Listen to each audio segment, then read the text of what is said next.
Regresamos a Actualidad Política TV y tal como lo anunciamos al comienzo del programa, vamos a estar charlando con el economista y diputado nacional de Juntos por el Cambio, con raíz radical, por supuesto, y es un placer para mí porque nos conocemos hace muchos años, con el señor Martín Tetaz, a quien le damos la bienvenida a Actualidad Política TV nuevamente. ¿Cómo andas, Martíncho? Bueno, ¿qué tal? ¿Cómo les va? Muy bien. ¿Todo bien? Bien, bárbaro, ahí andamos, Bueno. acostumbrándonos a este nuevo escenario que está cambiando, va a cambiar un poco la economía y la política de la Argentina, ¿no? Es todo un desafío. Exactamente, justo anillo al dedo, porque estamos a muy poquitos días ya de la asunción de Javier Milei como presidente de la Nación, y te quería consultar justamente qué ves como país, ¿no? ¿Qué país viene después del 10 de diciembre?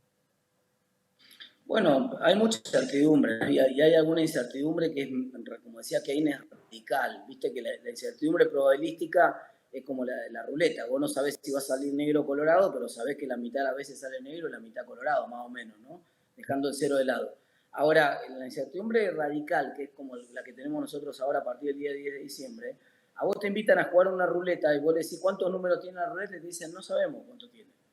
¿Cuántos negros hay? No sé, por ahí hay 30 negros, 25 colorados, no sabemos, hay incertidumbre, tenés que jugar sin saber cuáles son las probabilidades. Un poco ese es el juego en el cual estamos entrando en un juego distinto, desde lo político y desde lo económico. Primero desde lo político porque no se sabe cómo se van a estructurar las alianzas, finalmente hay un sector de Juntos por el Cambio, más bien del PRO, que va a gobernar con Milei o no, o la llegada de Patricia Bullrich es a título personal, la de Caputo, y sin embargo Juntos por el Cambio va a permanecer unido en la oposición, primera gran incertidumbre. Luego en la economía, ¿qué va a ir a buscar Milei? Va a ir a buscar una racionalización del Banco Central para ser prolijo, ir a un escenario de derrumbe de la inflación y hacer algunas reformas de mercado, o va a ir a la opción más radical, digamos, va a hacer lo que prometía en campaña y va a ir a buscar una dolarización que es compleja porque no pasaría por el Congreso, pero además es compleja de instrumentar también. Esas son las incertidumbres que tenemos. No sabemos exactamente qué va a ser el 10 de diciembre. Martín, Mariano Gandini te saluda. ¿Cómo estás? Martín, la pregunta tiene que ver con esto que dijo el presidente electo Javier Milei días atrás, de que va a tardar entre 18 y 24 meses en cortar con la inflación en la Argentina, pero esto va a producir una estanflación. Como economista, ¿nos podrías contar qué significa la estanflación? Esta inflación te lo dice la palabra, ¿no? Es estancamiento más inflación. Ahora, cuando vos mirás lo que está pasando con Argentina ahora, este año va a terminar con un 3% de caída del PBI y con 200% de inflación, número más, número menos. Así que ya estamos en una súper estanflación en Argentina hace tiempo, no es una novedad que va a haber esta inflación. Un poco me parece el mensaje del presidente es digamos, tratar de no generar la expectativa de que el día 10 de diciembre se va a derrotar toda la inflación, que más bien nos vamos a tener que acostumbrar a un 2024 que va a tener alta inflación. Mi expectativa es que eso sea, si bien alta la inflación, con tendencia a la baja.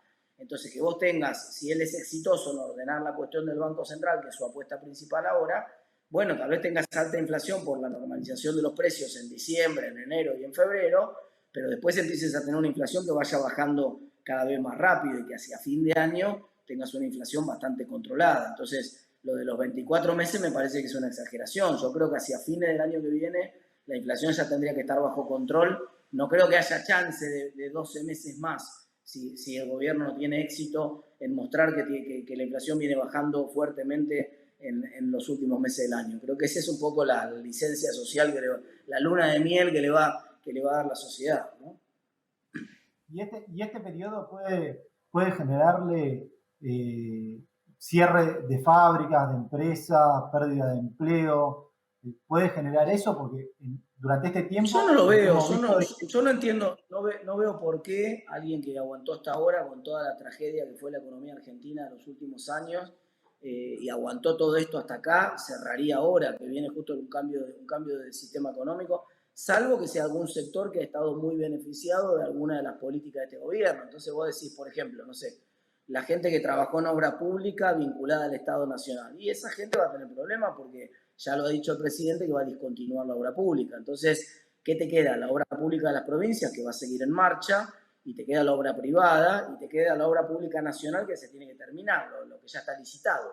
Pero no va a haber nuevas licitaciones. Entonces yo me imagino que las empresas que venían viviendo de la obra pública nacional y se van a tener que empezar a achicar algunos sectores de la economía. Al mismo tiempo, cuando la economía empiece a hacer pie, va a haber otros tantos sectores que van a empezar a expandirse. Entonces, sí, cuando vos tenés cambios estructurales de la economía, hay sectores que se achican y sectores que empiezan a despegar y se agrandan. En esa transición tenés desempleo, lo que los economistas llamamos desempleo friccional, el desempleo que se produce entre que se pierde un empleo y se recupera el otro.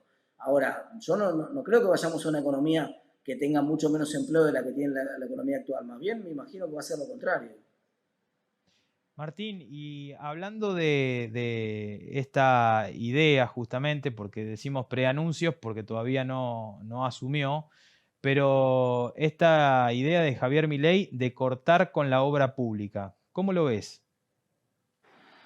Bueno, como te decía recién, ¿no? Primero, vos sabés que del total de la obra, de la construcción en Argentina, más o menos, grosso modo, 50% público, 50% privado. Sí, Y de la obra pública, luego, la gran mayoría de obra pública, mucha está concentrada en las provincias. O sea que claro. no es que se terminó toda la actividad de la construcción pasado mañana, sino que además lo que va a hacer, por ahí el presidente lo dijo medio, tuvo algún exabrupto en decir rápidamente, llego el 10 de diciembre y se termina la obra pública. Sería una estupidez que vos los contratos que tenés en marcha los pares, porque Claro. eso dejaría las obras por la mitad y ya gastaste un montón de plata, ¿no? Eso no tiene sentido. Y además tendrías un montón de juicios. Eso la verdad que no tiene ni pie ni cabeza. Lo que seguramente va a ocurrir es que no va a licitar nuevas obras.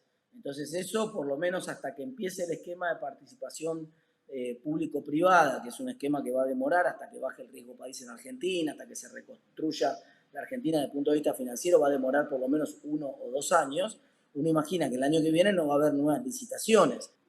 Martín, Diana Mondino dijo que Argentina, que anunció de que Argentina no va a ingresar a los BRICS. ¿Qué consecuencias trae esto y en qué nos perjudica no ingresar a los BRICS? No, desde el punto de vista económico nada, porque los BRICS nacieron después de la crisis del 2009 como una forma, como el Fondo Monetario y la arquitectura financiera internacional había sido insuficiente para resolver ese tipo de crisis. El fondo fue diseñado para prestar en situaciones de emergencia desde el punto de vista comercial.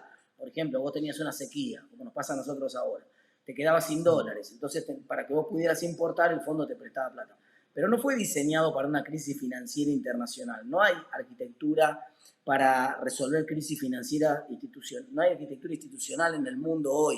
Entonces, la idea del BRICS era sustituir un poco o complementar al Fondo Monetario Internacional en esa arquitectura. La verdad que no es que es un acuerdo de tipo comercial. Argentina ya hoy tiene como principales socios comerciales a Brasil, a la India y a China. O sea que de BRICS ya tiene por lo menos 3 de los socios de BRICS son de los principales socios comerciales que tiene Argentina, y eso no se va a cambiar ni en absoluto porque nosotros seamos o no seamos parte de BRICS. No te da ventajas comerciales BRICS. Te da en todo caso un paraguas financiero si tenés algún tipo de crisis de tipo financiera, que hoy Argentina está excluido de los mercados financieros, así que tampoco le ocasionaría demasiado daño por ese lado. Martín, y hablando del dólar, Javier Milei en su momento habló de, y por estos días también, cuando le preguntaron, de tener un dólar unificado. ¿Esto es posible? Absolutamente. Argentina no puede tener 4 tipos de dólar distintos o 5 tipos. No, ningún país del mundo crece de esa manera. Muy pocos países del mundo tienen estos esquemas que son muy heterodoxos y han fracasado rotundamente a lo largo de toda la historia argentina. No es que fracasaron ahora en este gobierno. Siempre fracasaron. No hay ningún ejemplo de la historia donde no hayan fracasado. Entonces, obviamente, el gobierno va a ir a normalizar eso. Me parece que la secuencia que planteó el presidente, yo no estoy 100% de acuerdo con eso, pero bueno, en la que planteó, es primero normalizar el Banco Central desde el punto de vista de sanear el balance del Banco Central y recién después ir a buscar la unificación cambiaria. Vamos a ver si eso efectivamente le sale, pero Argentina tiene que ir a un tipo de cambio solo. Martín, te llevo un poquito a la arena política y es la última pregunta de mi parte. Tiene que ver con el rol del radicalismo dentro de la Cámara de Diputados. ¿Cuál va a ser el rol que van a tener? Bueno, primero el radicalismo va a ser uno de los principales bloques de oposición, como se está empezando a conformar el nuevo espacio político dentro de la Cámara de Diputados, y todo parece indicar además que va a haber una unificación de los bloques de Evolución y de la Unión Cívica Radical, con lo cual va a fortalecerse mucho el peso del radicalismo en la Cámara de Diputados, y me parece que va a tener un rol de contrabalance del Poder Ejecutivo. Vamos hacia una democracia más parlamentaria, probablemente la más parlamentaria desde el 83 hasta acá. Nosotros veníamos de un modelo muy presidencialista, y ahora cada vez que el presidente diga cualquier cosa, anuncie cualquier medida, la opinión pública y todo el mundo va a mirar primero al Congreso a ver si el Congreso aprueba o no aprueba. Entonces esto va a ser una negociación permanente donde en líneas generales, por supuesto hay que esperar cada proyecto de ley para poder contestar la pregunta con precisión, pero en líneas generales la actitud del radicalismo va a ser una actitud de colaborar, constructiva, de tratar de no poner palos en la rueda con el nuevo gobierno, porque todos queremos que le vaya bien a la Argentina, pero con los límites que tienen que ver con la propia agenda de Juntos por el Cambio y del radicalismo. Qué sé yo, te pongo un ejemplo. Presupuesto seguramente sí, ley de ministerio para achicar la cantidad de ministerios seguramente la vamos a acompañar también. Privatizaciones en líneas generales, salvo cosas que sean ridículas, la voluntad seguramente va a estar de acompañar. Ahora, no sé, dolarización seguramente no, porque eso es algo que todos sabemos que es malo para la Argentina. Entonces, cosas que sabemos que son malas no las vamos a acompañar, pero te repito, la actitud es una actitud constructiva, colaborativa, de no poner palos en la rueda. Martín, y te agrego una más. ¿Cierre del Banco Central? No, por eso, el esquema de cierre del Banco Central no tiene sentido, porque no, es una locura. Todos los países del mundo ordenados, cuando uno mira alrededor, Brasil, Uruguay, Paraguay, Chile, Colombia, Perú, todos tienen su Banco Central que funciona. Entonces, esto de cerrar el Banco Central, claro, no el Banco Central como prestamista del Tesoro, eso sí hay que cerrarlo. Sí. El Banco Central, la maquinita, hay que bajarle la persiana. Claro. Ahora, el Banco Central como regulador del sistema financiero, el Banco Central como prestamista de última instancia de los bancos para que no quiebren, el Banco Central como digamos, vehículo para amortiguar las crisis financieras internacionales, bueno, así funciona en todo el mundo. Y ahora sí, la última de mi parte, y tiene que ver con la política, porque estamos hablando mucho de lo que vendrá y del futuro gobierno de Javier Milei, pero nos estamos olvidando del presidente en funciones, que por estos días sigue siendo Alberto Fernández, y simplemente una breve reflexión y balance de lo que fueron estos 4 años de Alberto. Bueno, me parece que ya está, el balance está en el resultado de la elección, ¿no es cierto? La gente casi que no se salva nada, es difícil encontrar algo de la gestión. Esto es interesante porque uno siempre en todas las gestiones, por más que sean del partido que uno le gusta más o menos, siempre encuentra algo que uno dice, qué sé yo.